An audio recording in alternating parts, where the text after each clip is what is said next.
C'est marqué dans la Gemara que pour amener le sacrifice de la fête, comme on amène dans chaque fête un sacrifice pour être béni sur quelque chose, d'accord ? Donc à chaque fête, on amène ce qui correspond à la fête, comme l'eau à Soukot, parce qu'on veut des pluies, donc on veut de l'eau, on amène de l'eau. Qu'est-ce qu'on va amener à Rosh Hashanah ? Et dit la Gemara, on l'a étudié dans les mots la dernière fois. Vous dites devant moi, Malchuyot, Zichronot et Shofarot. Ça veut dire que le Moussaf, c'est quoi la tfila de Moussaf ? La tfila de Moussaf correspond au sacrifice qui est spécifique à la journée. Rosh Chodesh, il y a un sacrifice spécial du jour, alors on fait Moussaf. Hanouka, il n'y a pas de sacrifice spécial du jour, on ne fait pas Moussaf. Shabbat, il y a un sacrifice de Shabbat, alors Moussaf, et là-bas on dit les pasouks, d'accord, c'est ça Moussaf. C'est quoi le Moussaf de Rosh Hashanah ? Il est très lent. Il y a même dedans Allénou les Shabéach, mais il est très beau. Je vous promets, il est très beau. Là, on va parler de Malchuyot. C'est quoi Malchuyot ? Les versets qui nous parlent de la royauté divine. Malchuyot, Kedé shetamlichuni alechem, pour que vous me fassiez régner sur vous. Il y a comme ça, dans la Gemara, une machloket. Est-ce que le pasouk de Shema Israël, est-ce que le pasouk de En Od Milvado, on peut le mettre dans ces versets ou pas ? C'est des beaux passouk Shema Israël. Il y a un avis, il dit oui, il y a un avis, il dit non. C'est quoi le débat ? Est-ce qu'on accepte la royauté comme quelque chose que nous, on fait régner, ou comme quelque chose qui nous est imposé ? D'accord ? Donc, c'est deux avis dans la Gemara, mais dans tous les cas, on va faire 10 versets qui parlent de royauté d'Hachem, pour qu'à ce moment-là, on accepte la royauté d'Hachem. Donc, c'est ça notre sacrifice, de dire on fait régner Hachem sur nous. Il y a des introductions, il y a une bracha à la fin, Melech al kol haaretz, et il y a sur ça des sonneries du shofar. Pourquoi ? Parce que le shofar, il fait monter les malchuyot. D'abord, il les fait monter chez nous. Quand tu fais régner Akadosh Baruch Hu, tu entends le shofar qui te dit il faut être dans le chemin. Tu ne peux pas faire régner, derrière tu fais les sales coups. Tu peux pas. Tu dois être en... Hein. Donc, avec le shofar, ça réveille l'homme à bien accepter les royautés. D'accord ?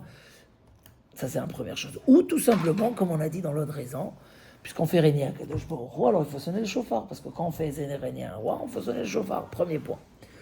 Après, on a Zichronot. Zichronot, c'est les souvenirs. On va rappeler là-bas la Akedat Yitzhak. On va dire que Hachem, ce jour-là, il revoit tout ce qui s'est passé dans le monde. Les actions d'un homme, les pensées d'un homme, les motivations d'un homme, les Ashrei ish shelo yishkachecha. Heureux est l'homme, comme ça on le dit dans la Tfila, qui ne t'oublie jamais. Parce que celui qui oublie jamais Dieu, il se comporte selon ce souvenir-là. Et c'est un homme qui sera jamais déçu, jamais dans l'erreur, jamais dans l'échec. Donc, on va parler des royautés. Il y a même, dans certaines synagogues, on rajoute la tfila de Rabbi Amnon de Mayence. Mayence, c'est à 5 heures d'ici. Il y a 1000 ans, à Mayence, il y avait l'histoire du Rav. Vous la connaissez, cette histoire ? L'histoire de Rabbi Amnon. Rabbi Amnon était le conseiller du roi, à Mayence, là-bas, en Allemagne. Ça fait 1000 ans. Et le roi, un jour, il le saoulait à se convertir. Et lui, bien sûr, il disait non. Mais le roi, à chaque fois qu'il s'impressionnait de sa sagesse, il disait, mais tu peux pas rester juif. Et un jour, un peu avant Rosh Hashanah, le Rav, je sais pas ce qui s'est passé, il lui a dit, bon, laisse-moi réfléchir. C'était une façon de s'échapper. Mais quand il est revenu chez lui à la maison, il a dit, quoi ? J'ai dit une chose pareille, comme si j'ai laissé le doute. Je peux pas, il a commencé à faire tchouva et tout. Quand ils sont venus l'appeler de la part du roi pour avoir la réponse, il voulait pas partir. Donc il a forcé. Et le roi, il a dit, ah, maintenant tu veux pas venir, tu veux que je te force, je vais te forcer à recevoir. Et là, ils lui ont coupé des morceaux dans ses mains. Et il disait, tu acceptes pas, on te fait souffrir. Ils l'ont torturé. Et ils l'ont renvoyé à la maison dans un lit, avec un bocal de ce qu'ils lui ont coupé, excusez-moi. Et c'est arrivé Rosh Hashanah. Et lui, il ne pouvait pas marcher, parce que les pieds ne pouvaient plus fonctionner. Et les mains non plus. Il a demandé qu'on l'amène à Rosh Hashanah devant le Chazan. Et quand le Chazan il est arrivé dans les souvenirs, il a fait une prière émouvante. Netané Tokef. Untanetokef, où il explique comment les anges ils tremblent ce jour-là, parce qu'eux aussi ils sont jugés, tout le monde est jugé. Les créatures, et quel pays va être en guerre, quel pays va être en paix, où il y aura des feux, où il y aura des inondations, chaque homme, comment il va vivre. Il détaille tout ça dans sa prière, mais il boucle avec 3 mots. Utshuva, utfila, utzdaka, ma'avirin et droa gzera. La tchouva et la tfila et la tzedaka annulent tous les mauvais décrets. Et il finit par les louanges d'Akadosh Baruch Hu. Et là, on fait 10 psukim, des souvenirs, que Hachem se rappelle le souvenir positif de l'homme. On rappelle à Akedat Yitzhak et on ressonne. Il dit Rav Dessler, c'est quoi les souvenirs? De même que tu veux que Hachem se souvienne des choses positives pour te faire un bon jugement, te donner. Tu veux qu'il se souvienne de Akedat Yitzhak, tu dois t'adapter, hein, parce que pour Dieu, la Akedat Yitzhak, elle est devant lui comme toi. Il n'y a pas de temps devant le Créateur. Donc, est-ce que tu corresponds à Abraham, Yitzhak et Yaakov aux souvenirs? Donc, c'est se mettre au niveau des souvenirs et demander à Hachem un bon souvenir. On le demande à la fin. Et un bon souvenir ne nous regarde que le bien. Que le bien. On a fait beaucoup de choses bien quand même. Non, que le bien. Ça, c'est les zichronotes. C'est le deuxième sacrifice. Et le troisième, c'est les shofarot. C'est quoi les shofarot? On va citer les versets des shofars du mont Sinaï où tout le monde s'est tu devant ce moment de la transmission de la Torah. Parce que le shofar a pour but de nous réveiller à la vérité et d'éliminer. Pourquoi on fait 100 sonneries du shofar?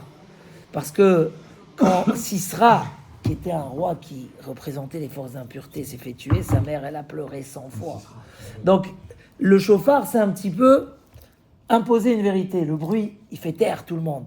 Le shofar du Matan Torah, où on a reçu la vérité. Et on était là, nous tous. C'est marqué que tous les Neshamot étaient là. Le shofar du Mashiach, où cette vérité va aussi retentir, on ne pourra plus dire non. Hezbollah, machin, l'ONU, le machin, il n'y aura que la vérité. Et le shofar qu'on sonne aujourd'hui, qui vient aussi nous amener à ces 2 shofars du Mashiach et de Rosh Hashanah. Et à travers les shofarot, on réveille en nous cette volonté d'être vrai, d'être dans la vérité.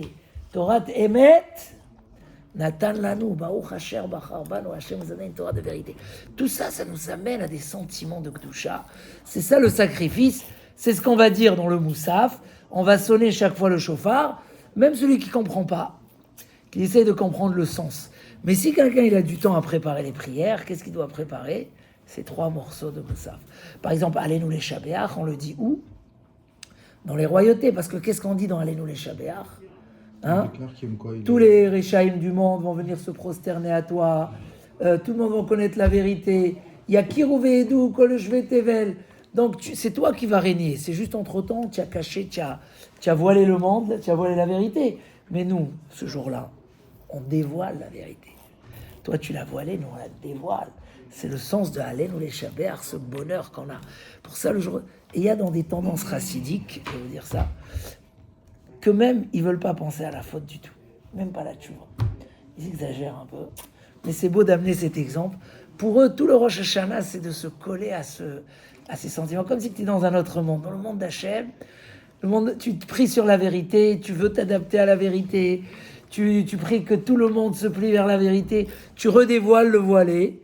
Hachem, il s'est voilé, c'est marqué que le monde, c'est Olam. Olam, ça vient du mot He'elem. He'elem, c'est se cacher en hébreu. Dieu, il s'est caché. À Rosh Hashanah, il se dévoile. Parce qu'il juge tout. Nous, on va le dévoiler pour toujours, Bezrat Hashem. Qu'Hachem se dévoile.